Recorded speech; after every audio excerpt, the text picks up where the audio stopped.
భూమి కేవలం 5,000తో 605 గజాల భూమిలో 630 స్క్వేర్ ఫీట్ సింప్లెక్స్ హౌస్ కేవలం 36 లక్షలు మాత్రమే. వాళ్ళ నాన్నగారితో మాకు అందరికి సంబంధాలు ఉన్నటువంటి పార్టీ కాబట్టి దానిలో కంఫర్ట్నెస్ ఉంటుంది. దేనికోసం ప్రజల కోసం మనకి అవకాశం ఇస్తున్నాడు అనేటటువంటిది నాకు గ్రహించి నేను ఆవిడ్ని బలవంతం చేశాను. ఆ రోజున ఆగిపోతాను, ఇక ఎందుకు మనం మంత్రి కూడా చేశాము, ఇంతవరకు చాలు కదా, మనం మళ్ళీ ఇంకో పార్టీలోకి వెళ్ళి మనం ఏదో మళ్ళీ మారామని చెప్పు అది ఏదో అనుకుంటారు. అప్పుడు పార్టీ ఇంకా అధికారంలో రాలా బీజేపీ.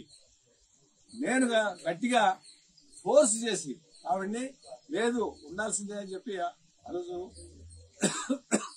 చేయడం జరిగింది. అలా ప్రస్థానం ఎక్కడికక్కడికి అది నెట్టుకుంటా వస్తుంది. ఇందాక మాట అన్నాడు ఓట్లు వేయలేదు ఇక్కడ కానీ నిజంగా కనుక మీరు ఆ రోజు కనిపించినట్లయితే నా పరిస్థితి ఏంటి వాళ్ళ చెప్పండి.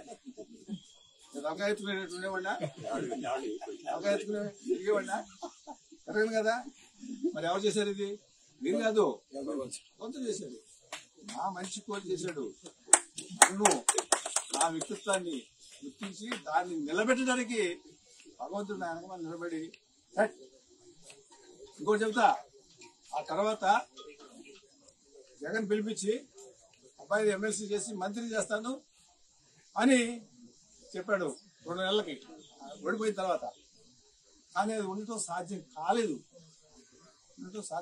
అది కూడా భగవంతుడు చెప్పాలని చాలాసేపు పడుతుంది. నేను చెప్పను కానీ భగవంతుడు వద్దు, నువ్వు కారు తిరిగి ఇక్కడ మీటింగ్ పెట్టి మేము ఉంటున్నామని చెప్పే కార్ని అటు తిప్పమన్నాడు అబ్బాయి. ఎటు హైదరాబాద్ ఉండేది లేదు, ఎమ్మెల్సీ లేదు, మంత్రి లేదు, వద్దునా మన కండిషన్స్ లో మనం